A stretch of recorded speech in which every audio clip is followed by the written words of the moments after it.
I'm Vero, and you're watching Modern Immigrant. Welcome, everybody, to a new episode of Modern Immigrant. Remember that we bring new episodes every Monday and we talk about immigration stories, and some inspirational stories for everybody so you don't feel alone during this journey. Remember that you can check out our Instagram at Modern Immigrant. Don't forget to subscribe if you're watching on YouTube or wherever you are listening. That really helps us a lot. So I'm really happy that you are here today.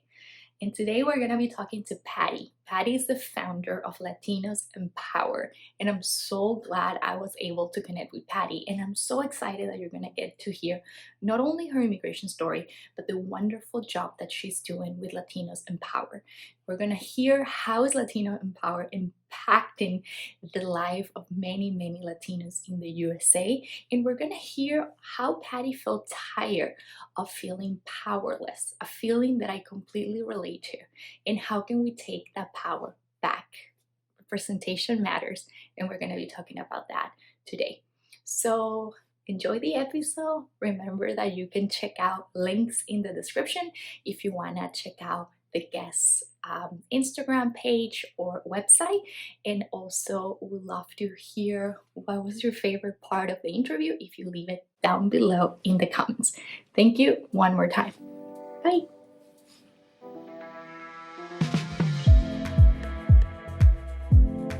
Well, Patty, welcome to Modern Immigrant, and welcome to Modern Immigrant to everyone that's listening today. Thank you one more time for being here. Patty, how are you doing? Doing well. So excited to be here. Same. I'm really happy that you were willing to share your story. I was fascinated when we talk over the phone. Like, I couldn't wait for you to expand in some of those topics and for the rest of the people to listen to them. I was like, okay, just hold on to this, make sure we talk about this. So Patty, again, thank you. I usually start these interviews by asking my guests, when did your immigration journey start? And I know it's a very broad question, but I feel like if you tell us kind of when and like how old were you, where were you, that would help us kind of continue the interview with more and more questions. Of course. So my immigration journey started in 2000 when I was 9 years old. My family, so both my parents, my sister, and I moved to the US from Peru. Okay. So how old were you? I was 9 years old. 9 years old. Okay, sorry if I missed that. Yeah, you were such a No. kid. How can you, maybe if you can give us some background or context, how was life in Peru as you can remember having 9 years old? And what were some of the opportunities that were being offered here in the USA? Yeah, so since I was fairly young, I hardly remember complete memories of Peru. Like, there are a few glimpses here and there. I mean, we lived in Magdalena, Peru, which is on the coast. So we would go to the beach often. We lived also a block away from my grandparents' house. So my Nice. mom's parents. So we would always be surrounded by family. I mean, we lived so close. So my mom was actually a nurse back there, and my dad would work in accounts receivable. And they both worked at a hospital. And then that's actually how they met. Oh, nice. That's pretty. Yeah, but in Peru, there's a age discrimination almost that occurs where if you are starting to reach a certain age, you're most likely to be either laid off and have your seat be filled up by somebody younger. Wow. So as my parents started to reach that age, they were afraid that they too would lose their jobs. And as they started to look for options, moving to the US was one of them, because my aunt, which was my father's sister, lived here and was a citizen here in the US. I see. It always feels like it's so sorry to interrupt you, but just by you saying this kind of situation of, your parents looking ahead, thinking about your future as well, right? And seeing that maybe the opportunities in Peru weren't as, many, or they weren't very secure, if there's a word to say that. But I think what's also really interesting is that one of the options was the USA because there was someone they knew here. I feel like that's always kind of like a connection, like to become an immigrant, to have that point of contact in a way. And it seems like it happened in your case. Yeah, it seems like almost like a safety, like you feel better if you actually know somebody, kind of knows the ropes to help you along.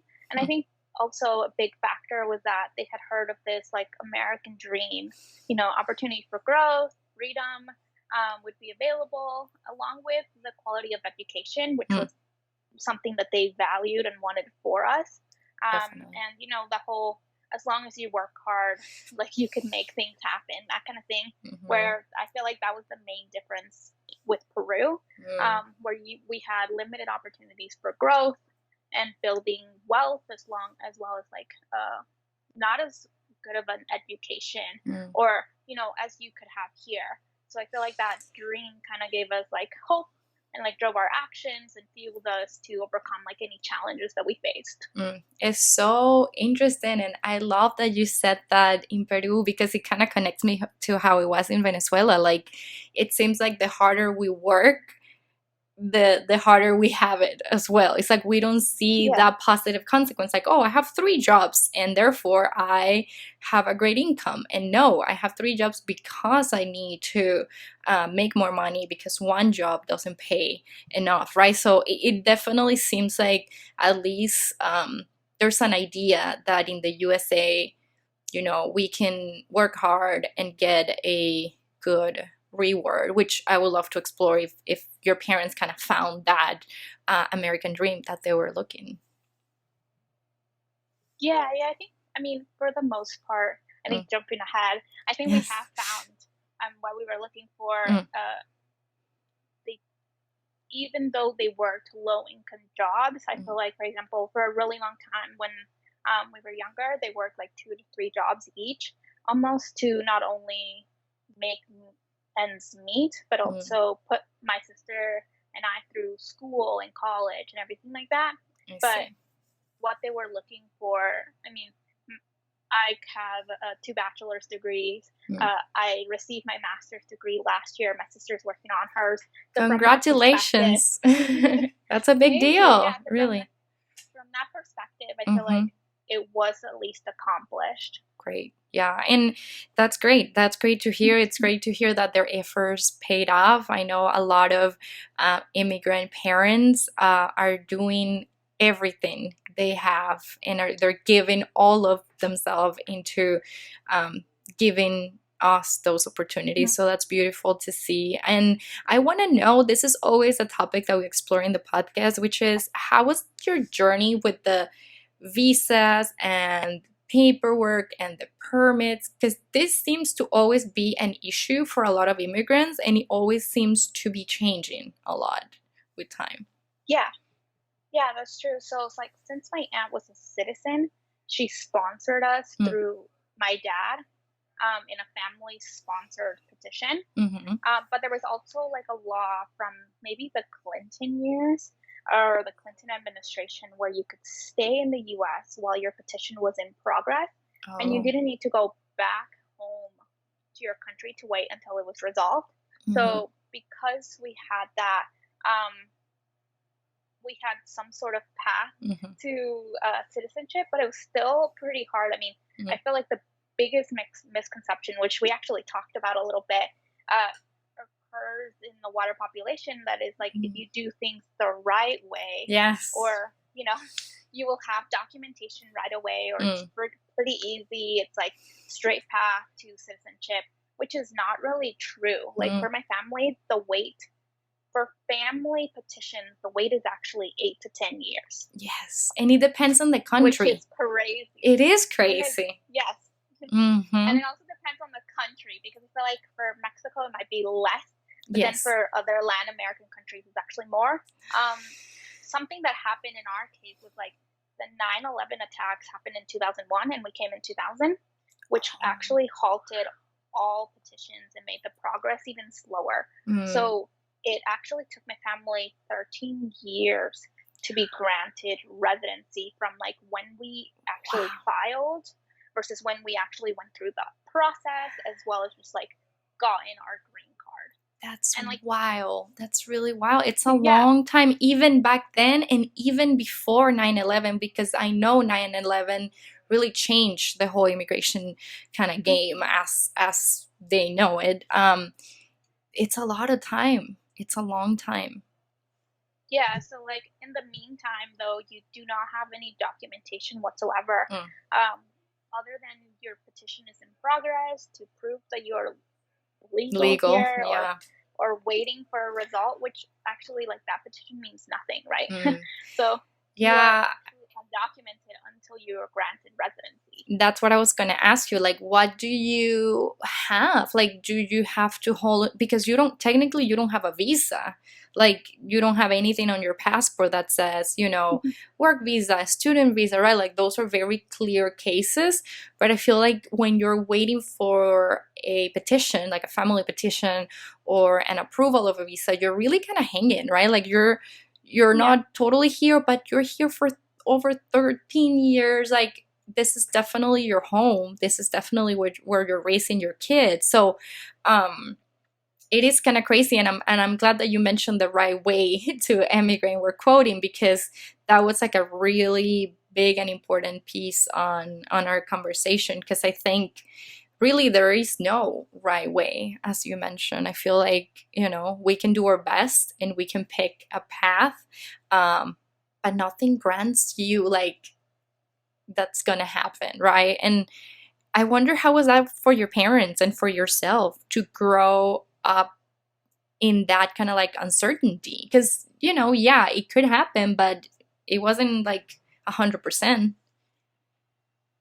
Yeah, exactly. I felt like we just lived in fear. Like, we would always be careful, at least, to make sure we did things right, or make sure we weren't, out of line, that we would, I don't know, we would have people suspect, Mm. kind of thing. And it's also happened before. I mean, it was like around 2000, and happened before, like, the DACA Mm. era. So I feel like the whole topic of undocumented was like a big taboo subject. Yes. Like, not many people spoke Mm. out that they were undocumented, or Mm-hmm. didn't feel comfortable enough. I feel like that happened post DACA, when people kind of said, "Hey, I actually have DACA now," or when people are fighting for the rights now. Mm-hmm. But prior to that, I mean, I don't think there was anything. I don't think people were speaking openly about it. Yeah, and there was not like a group of people that were feeling represented and connected. I recently had an interview with Marcela, which is a writer, and she was actually saying how DACA was for her like a before and after in a really positive way, because she felt like before DACA, she was living in fear, right? She wouldn't want to say that she was undocumented. But after DACA, there was like a more positive stereotype. There was like a, wow, these people, have been going through this. And like it put that light and that, yeah, just awareness on the rest. So it's really interesting to hear your story and the path that your family went through, and not being able to go out of the country, right? Is that correct? Like when you're waiting. Exactly. Mm-hmm. Yeah, because I feel like, if, at least from our understanding, was that if you left, you couldn't come back. Mm-hmm. Yeah, I think that's still the same. Yes. Have you been back to Peru? Yeah, so Yes. after 13 years, we went Wow. back. We went back for like 2 weeks. It was also like, I feel like it was fall break for me and my sister, as we were Yeah. both in college.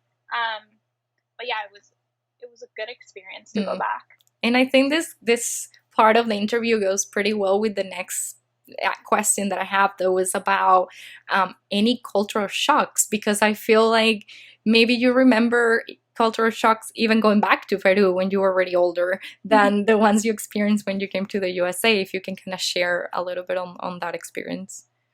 Yeah, so my family moved to Utah, which is the west of the U.S., and it's like a desert state. Yes. So we were surrounded by mountains, which was like a huge shock for me, because I had never seen mountains in my life.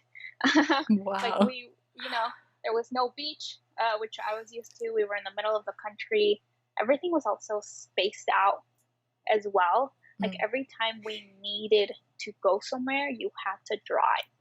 Like and it's still like that now. You could not walk anywhere or anywhere pretty fast because of how far everything was from each other. So like in Peru and in most Latin American countries, I feel like the houses are all close together and everything's kind of walking distance. Yes, that's a big shock. That's a big difference. Any that you remember when you went back to Peru? I'm kind of curious. Not as much culture shock as maybe the memories that I had were not maybe. I think I know what you're saying. As well as I remember them. Like for example, like we visited my grandparents' house and that's where we stayed. But it's like, oh yeah, I don't remember the outside as much as the inside, or I actually didn't remember our apartment that we used to live in before, or I couldn't actually. I feel like if I needed to go out somewhere, I couldn't go by myself because I couldn't orient myself as well. We really everything had changed. We really remember like it's more like the emotion, right, connected to the memory than the actual place. I feel in a way. Which is interesting to then go back and be like, oh yeah, I kind of remember feeling this way when I'm here, but I didn't remember it was so big or that it was so small, right? Especially when we're kids, our perception is so different to reality, and that's really cool. And I'm glad that you were able to go, and it really seems I feel like maybe I'm wrong, but you said that you didn't feel maybe that big cultural shock, and I feel like in part it's because you were living with your parents in a Latino household. So a lot of the traditions were probably continuing to be similar to the ones in Peru. I don't know if I'm wrong. I don't know if your family kind of changed a few things, but that can also be, right? Yeah, like our family still celebrated like Peru's Independence Day and everything. You know, my mom still would cook Peruvian food and everything in our house. So I didn't feel that kind of shock. I was shocked at how fast people spoke and how my brain would try to catch up. Or I would just be lost and sitting there like, what are they talking about? What are they saying? I'm always the one saying, no, I don't speak fast. What are you talking about? But you're right. I think in a lot of ways we do, especially when we're talking with someone from our own kind of cultural town, right? It's like, nice. That's amazing. Yeah, I feel like the language had also changed. Like there was a lot of slang that we hadn't probably heard. But I think the biggest also culture shock that we had here is like the language, because we did not speak any English when we moved here. Wow. Yeah, so like I maybe a few words here and there, like hello, probably not even how are you, actually. Oh, no. So I remember we moved on a Tuesday, and by the end of the week we had already been enrolled in school to start like the following Monday. So it was like really fast. How was that first day? Can you kind of like, what do you remember? I'm sure you have some memories from those days. Yeah, when I walked into my class that first day, I was like the only Latina. There was actually only one other boy who had a similar resemblance as me. Like, so he was a first-gen child whose parents had moved here from Mexico, and he had been born here. Okay. So Spanish was almost his second language. Oh, wow.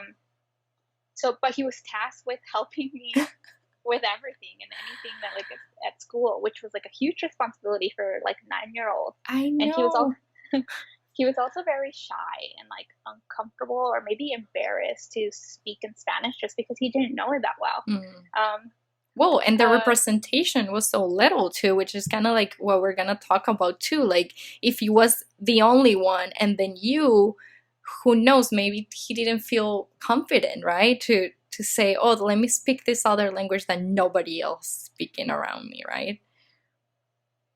Yeah, exactly. Like he was, I mean, I understand it was like a huge responsibility for him. Yes. To be put on like a 9-year-old, like, hey, you're going to help this person. You're going to translate everything we say. You're going to help her like with her homework.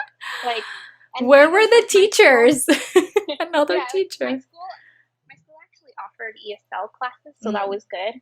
But so they would take me out of class for maybe 2 hours per day or like twice a week, where they would teach me English, and they were like wonderful teachers. But other than that, I was just with that with Wow. that like little kid, like two of us kind of just trying to work on the homework together, but him trying to explain it to me, like actually explain what the teacher was teaching. Oh And my, then that's so hard so to then do. I Like, could that's very actually do the complicated. homework. That's very Yeah. complicated. How, I mean, wow, that's very shocking. I can only imagine how did that feel. And I think going a little bit back to when you mentioned the town where you moved or even the state, I remember we talked about you feeling that it was very, white, predominantly city, town, state, and that you weren't see. I think it's not a secret that you weren't seeing as much Latino representation around you, right? So how was that? How was that representation in your area? And you know, how did that impacted you? Yes, I feel like, well, I may have alluded to it earlier, Mm, but the Latino representation was non-existent. mm, I lived in a predominantly white state, and I lived in a white neighborhood as mm, well. So, I mean, I didn't see that many people around mm. that looked like me throughout when I was growing up. And I think this also led to maybe a bit of discrimination from, you know, others, because they didn't know how to treat other Latinos, or didn't know what other Latinos kind of even look like, or their culture, or anything like that. But or Yeah. maybe had heard other people speak Spanish Mm, openly. Um, but I didn't really see any Latinos until high school, and by mm. that time I had, I was what, 15 or 16 years old. I had very much assimilated to the culture here, and Yeah. was considered whitewashed by other Latinos, because I mean I didn't see anybody else, Mm-hmm. right? Yeah. I even when I speak in Spanish, I actually have an accent just Mm. because I don't practice it other than with my family. Right. So I didn't feel Latina or could form any relationship with other Latinos, because Mm, they thought I was different from them.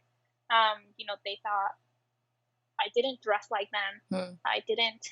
I liked school, which apparently was a very white thing to do. mm. Like, I liked extracurricular activities that were considered white, and Mm, I didn't fit in, and they would definitely tell me. So from that point on, I just felt like I wasn't maybe Latina enough, mm. or had just assimilated too much, because I didn't have other Latino representation that was kind of like my age. I Yeah. only had my parents and my dad's family who lived here, but other than that, I Wow. mean, we didn't see that many like people. Mm. There were some here and there, but it wasn't like a huge representation as you would see like in California or New York or other bigger Right. locations. And what do you think? Because I think this topic is really interesting, and I'm really like passionate about hearing how much representation matters. But I would like to hear from you that you actually experienced that from an early age. Why do you think finding representation is so important? Like, how do you think that would have shaped the curse of your life if you wouldn't have seen such lack of it, if that makes sense? Yeah, I think representation just matters because you just feel more connected to your culture, or to yourself, or to the country, I guess, that you left. Mm, So from that perspective, I feel like people do not have the same celebrations as you, do not have the same holidays or anything like that. So mm. you can't really connect with people in that way. So you find other ways to connect with them. And I feel like you kind of can only connect with them on their terms, or Mm. how they're doing things. It's not very like equal connection. There's Yeah. not like an exchange. And that's what then we see so many why we as Latinos sometimes we feel so frustrated, right? Because we're like, oh, why did they ask me this? Or why did they assume I was from this country? Or right, because they haven't seen that representation either. I think you mentioned that earlier, right? Like maybe they didn't know what questions to ask. Maybe they didn't know that, assuming that every Latino person comes from the same country, it's not right, right? Like maybe they just, and I feel like that's another big thing, as you say, of the representation, is to feel connected, to feel like, hey, here we are, and we can maybe even show others our culture. And I don't want to leave this topic of representation from really two important aspects, which I think are aspects that we mentioned in our phone call, that are discrimination. Like if you ever face discrimination, how did that look like? And then I want to ask you a little bit more about your feeling Latina or not Latina enough in the past. Yes, I think there were probably the biggest discrimination, or not discrimination, but maybe misconception that I went through was that in high school we had to meet with our guidance counselor to discuss like college and post high school opportunities. And this was one of the main reasons my family moved here, was I knew that was the path for me, or that was the path I wanted to take. So both of my parents actually took the day off from work, which was crazy because they had both two different jobs, like two jobs each. Right. But they took the day off because they thought it was important that we met with the counselor. We were going to discuss college, and we were super excited about that. And then before we even we walked into her office, before we even sat down, like she asked us if we were undocumented. Like that was the first thing that she just said. And she took one look at us and had made that assumption. And she also mentioned that like if I was undocumented, which she had no idea I was, she right, spot on. Like she said, you're right. Look for, yeah, you're right. She would have to look for other options because college would probably not be one of them. And I had a 3.8 GPA. I was like a president of one club, a vice president of another club. I was doing like extracurriculars up the wall, like everything to kind of just line me up to a good college and get scholarships and all that stuff. And I feel like also it was her lack of knowledge and understanding of the Latino population, and that there could be other Latinos that are not undocumented, and also that Latinos, if they were undocumented in the state of Utah, you could actually attend college. So that was not a restriction whatsoever, but we had to learn that ourselves. So like we walked out of there like, okay, she definitely can't help us. Yeah, thank you for nothing. Yeah. Yeah, thank you for not doing your job. So wow, we had to find other people who could. That is so crazy. And so like, I mean, yeah, you're right. Like maybe she didn't have the right information, but also like it's empathy too, right? Because there's so much fear these days on like how to talk about certain things and how to approach certain topics, right? Like we live in this era where everything is wrong. You say something is wrong. You didn't say something is wrong. But in that case, in situations like this, I just feel like empathy is so huge. Like, how would you feel if somebody asked you that in the middle of a room, right? Like when you're trying to apply for school, like to me, it's common sense not to ask that question. Like, yeah, it's definitely common sense. Like I give her the benefit of the doubt, like, but yeah, it's definitely common sense to not at least shout that out the first time. Exactly. The first time you meet somebody. Yeah, or maybe find another way to ask for, and always ask that to yourself too. Like, would I like being asked this? I probably wouldn't, right? Especially what if that's the case, right? Like, how would that make you feel?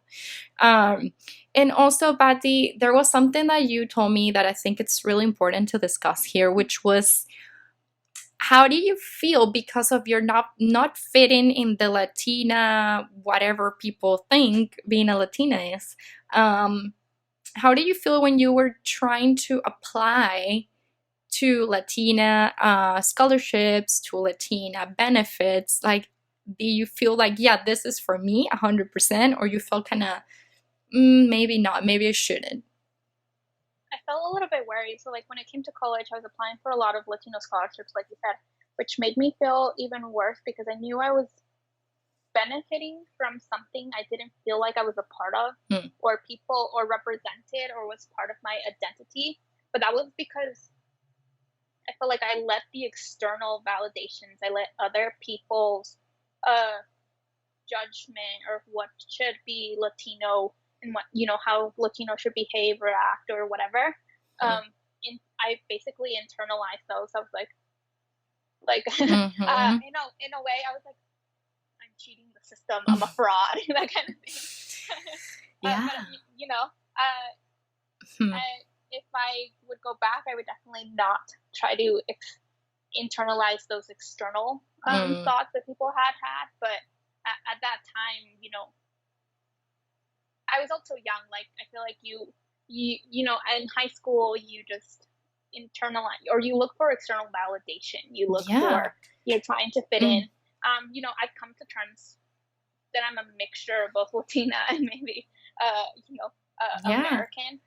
I may have lost some part of like my Latinidad, but I'm also doing like my best to honor both cultures. Yeah. The way that I feel like it should be. Like, I no longer to listen to other people's opinions on what a Latina should be or behave in a certain way or think or whatever. Yeah. Like, there's no truly like wrong or right ways, and people should really be kind to other Latinos, to be honest. Like, everybody's struggling to make it in a place that's not their own, and find their way and find their space and find themselves. Oh my, can I clap? That is so good and so beautiful. And when you were talking, I was just thinking on, we always think how, just to go back to the representation, we always think that representation matters so others can get to know us. But how important what you're saying is that representation really matters to actually accept ourselves as well. If we see that there's not only one Latina, expectation, or one Latina story, or one Latina first generation immigrant story, but you see like there are many, and you see many different ones, you feel part of that. Like, that's how huge that representation matters, and how terrible are stereotypes as well, because then we don't fit into any, and then we feel we're lost. We really want to feel connected. I think that's all we want at the end of the day, is find connection and find a place where you feel that you belong, as you were saying. But what have been the hardest part of your immigration journey? Definitely, I would say a couple of things. Yeah. Learning the language. I think missing our family in Peru. My parents worked 2 to 3 jobs to make ends meet, like I said previously, and give us everything we kind of needed, and even more to put us through college, specifically me. And that was like because I was the first person from our family to go to college. Trying to navigate how to even get there was also tough. But I think it's also owning my story and being comfortable telling it. And then there's nothing like to be ashamed of, but like I said previously, like there was no DACA back then, so not that many people spoke out or disclosed that they were undocumented. So sharing my story is something that I wanted to do, and be like, oh hey, I am also that, or but I also say like the best part was probably the growth and discovery of how like resilient we are through many challenges that we faced. When we came here, I feel like we had this American dream, and so far we have been able to accomplish it. Of course, it didn't come with any, without sacrifice, right? But we can honestly say that like we have accomplished that dream, or are still accomplishing it. And I don't think I would have discovered my strength and drive and resiliency without this journey. And I also feel like it made our family more tighter and connected with each other. That's beautiful. And I do think that immigration is really getting us closer to our family in one way or another. Like Mhm. if your family is abroad, like my case, I talk to them even more now than I used to talk to them before. And if they're in the same country that you're at, struggling like you're struggling, I feel like that struggle also gets you closer. So it's beautiful that you mentioned that. And I think it's really important to talk about the reason on how we connected and the Instagram account and project that you're working on, because I feel like we were talking about how amazing can Instagram be or social media, right? Like there's many terrible things about it, but there are definitely great ones. And I want you to share with the audience, because I think it makes a lot of sense after telling us your story and your journey, the reason why you started Latinos Empowered. So tell us what it is and how did that idea came to life. Yeah, I think first of all, yeah, I agree with you. Instagram. Actually, I wish we would have had that back then, because then I would have met other Latinos. I could Yes. have related to them more, connected. So I think the struggles that I went through maybe would have lessened, or just been gone because of how connected I would have been with Hmm. other Yeah. people who look like me. But going back to Latinos Empowered, so I wanted to help our community and give back. And I was doing so, but after the current president or current administration was elected, I thought I needed to do more. So I opened up a scholarship for undocumented and DACA students at the university I went to. This actually is the second year that's being awarded. That's so amazing. How can you open a scholarship? That's so cool. Congratulations on doing that. Yeah, thank you. Like I got a lot of help from people, to be honest, just to figure out how to even do it. So cool. But I think once I got the correct people and route, yeah, I just donate and they basically do everything else for me, which is perfect because I'm pretty busy. I was also helping with diversity recruiting at my current job. I mentor minorities within my workplace and outside of them, but I felt like I was helping at a smaller scale, and maybe I could do something with a bigger impact or have a bigger effect on a larger population. So like the idea of Latinos Empowered actually really grew and came about during quarantine. Thank you, quarantine, for something, right? Like, not everything is bad. Yes. Exactly. I think this time really makes you reflect and slow down. So I started reading a lot of biographies, specifically Steve Jobs and Michelle Obama's, and they really embrace their story as it is, and all the positive and negative things that helped them become who they are or were. And I wanted to be able to tell my story, but in a way that would help others. I never wanted people to hear my story or read my story and be like, oh, wow, that's really sad. Or, I pity you or whatever. I wanted people to find some sort of glimpse of hope or advice that would help them in their own journey. So I was also tired of feeling powerless as a Latina in this country, which was a huge thing prior the administration, but maybe even exacerbated in this current one. 100%. And how we as a community are made to feel like we are not powerless. We make up 18% of the population, but yet we are underrepresented and misrepresented in so many areas. So this Latinos Empowered is a page that aims to be a resource for Latinos to understand their potential and power in this country, in the US. Like the page provides information and resources on finance and health, as well as reflections and stories that are my own, all within to drive action and change in the Latinx community. And I'm not saying I have all the answers or know everything, or even that I embrace my story fully at times. Right. But I'm certainly trying, and I'm trying to better inform myself on the issues and impact that impact our community, how to better advocate for us and do so effectively and represent our community in the best way possible. And like, if there are other people that are listening and you can relate to this or in a similar space, Like, that's totally okay. But we cannot wait to know everything or have the right words to speak up. I Yes. want people to not only embrace their power, but also embrace their story, just as I'm trying to do. Which is hard at times, but yeah, I mean, of course it is. I mean, you're providing so many resources and so many value information that I know, as you said, it's not easy. It's not, you don't have all the answers, and that's okay. I think something really beautiful that you said was that you were able to open this space even though you didn't have all the answers, even though you know you're still growing and you're still learning, because so many times we just wait for things to happen because we want those things to be perfect. We want to be experts.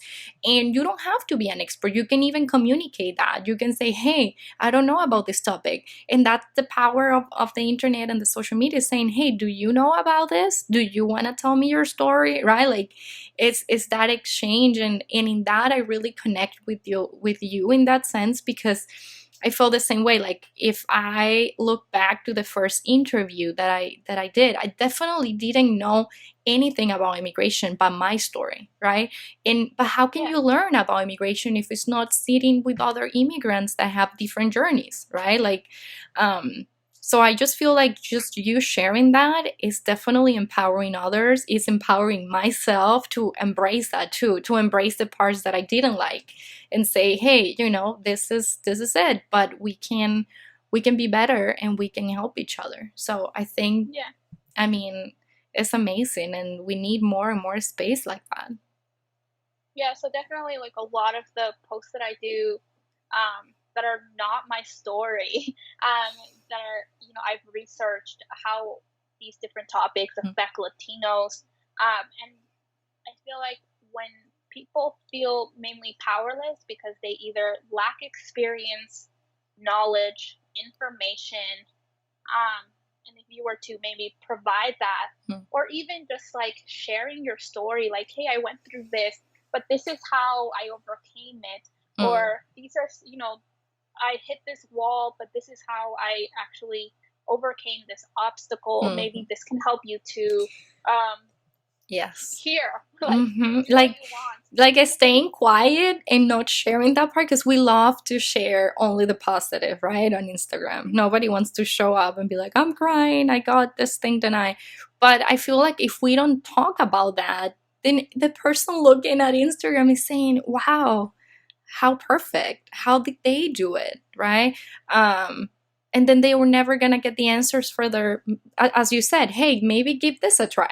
Maybe start your own Instagram account. Maybe share your story, right? Like if you don't get that sense from listening to you, for example, right now, it's like, come on, we need that support. And Patty, can people it's your page right now like receiving any sort of like donations for example, the scholarships, or if anyone is interested in that? It does not receive donations yet. Okay. That is definitely something I've been thinking about doing in the future. Specifically, so like the scholarship that I give is out of my own pocket. Like I save it up throughout the year to provide it. It's fairly small. It's like $2,000. So it can only help one student, and it's not like probably they can help with that much because college is so expensive. Right. But it's like I'm trying to do my own part, but I definitely do want to incorporate something for the page to be like, okay, like if you guys signed up, this percentage or like this huge percentage would go to the scholarship to help other undocumented and DACA students. That's definitely something I want to do. Just probably haven't really it takes time. A good way. Yeah, yes. Not of a good way. The page actually started when I was on vacation for my job. So, like, you had the time. Yeah, I took 2 weeks off that I had to take. Otherwise, I would lose them. And so I was like, all right, this is a good time, I guess. I have all these ideas that I've been trying to bounce around with my sister and my family. My sister does all the health posts, so I'm not a health expert nice. whatsoever. So she does all the posts. She's a nurse. That's so awesome. That's a great teamwork. That's great. Yeah. Why did you? I don't know. Sorry, I don't know what you said. This is the challenge with like Zoom meetings, is that sometimes the internet is a little off, and I feel like I'm cutting off people. So sorry if I'm cutting off. But I did wanted to ask, because I didn't even ask you before. What do you work like? What do you do for work? Is it related to also helping communities and human services, or? No, so I work in an investment bank. Okay. I've been there for 7 years. I work in their finance department. I'm an associate there, so just because of tenure. Great. My current job is basically looking at regulations that came about post-financial crisis of 2008, 2009. Okay. So I studied economics and finance, and I really nerded out on financial crisis and like things that happened prior to the crisis that kind of led to those events.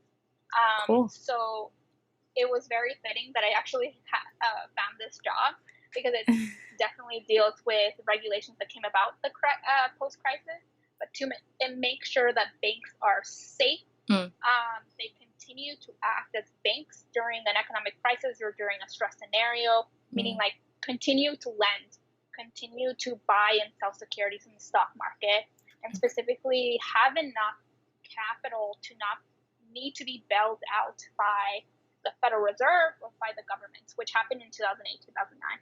Oh, so, wow. I look at the riskiness of the assets as well as investments that the bank does to ensure we have money aside to absorb any unexpected losses that we could have in the future. Oh, wow. That's really cool. That's awesome. And it's totally different to what you do with your page. So I think you can balance those two interests. That's really cool. Yeah. So I studied finance, and I do finance. And so that helps me with my finance posts a lot. Yes, I have seen those, which I think they're so important in the Latino community and in any immigrant that's also listening. I think it's a topic that I feel like our culture, sometimes we don't want to talk about it. Or we treat money in a different way. So I think it's really important that if anyone that's listening and wants to check out your account, know that you're going to find, as Patty said, like different resources from different areas, which I think is really cool. And Patty, to say goodbye and to end the interview, which I don't want to, it's been a great time.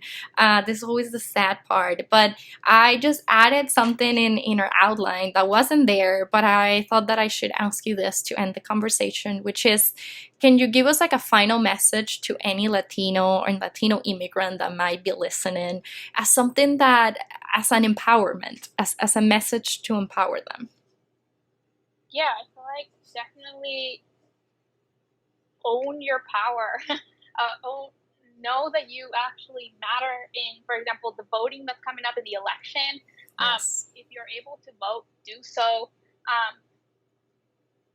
Like I said previously, we are misrepresented, underrepresented, because I feel like also we just act as if we were weak instead of strong. We do have power to make a change in this country in any way that we can. Yes. Embrace your story. It's hard to do so. I definitely have that sort of challenge even now. Like, I'm still struggling to be like, what do I even share on my page? Like, am I comfortable enough telling the story that I have had for so long? And do it 100%. Yeah, exactly. Yes. Like, it helps people connect. Even if people could just relate to your particular post or to your story. Like, I actually, one of the episodes that you did with Jessie Medina, she's great. I listened to it and I could relate. She also moved here from Utah, to Utah. And so yes. After I heard the episode, I actually DM'd her on Instagram. I was like, hey, I could totally relate to you. So you never know who you could connect to through the power of your story. That is so beautiful. And that's something I never expected. That wasn't like a thing I could even imagine, because when I started the podcast, I didn't know anyone was going to be listening. I was just like, yeah, I'm going to interview my friends, right? And it's so beautiful when I hear that some people are meeting bless you, my dog, that some people are like meeting each other. To me, that's beautiful. Like, that's the connection, right? Like, oh, I live in Utah, or I live in New York, and yeah, as you said, we needed this. We needed those spaces that we're creating back then. I feel, when I moved here. But it's never too late. I don't feel it's ever late to start and to share your story and own it, as you said. I think that's so beautiful, Patty. Thank you so much. Thank you. Thank you for having me, for giving me this platform to share my story.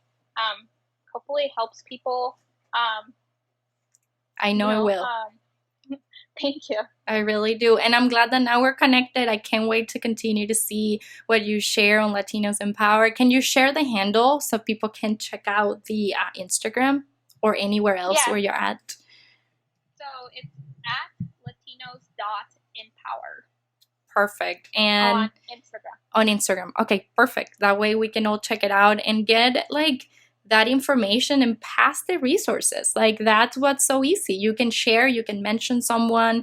I feel like we all know at least one person that can learn something from those posts. So let's take advantage of that. Thank you one more time, Patty. Hope you have a good night. Thank you.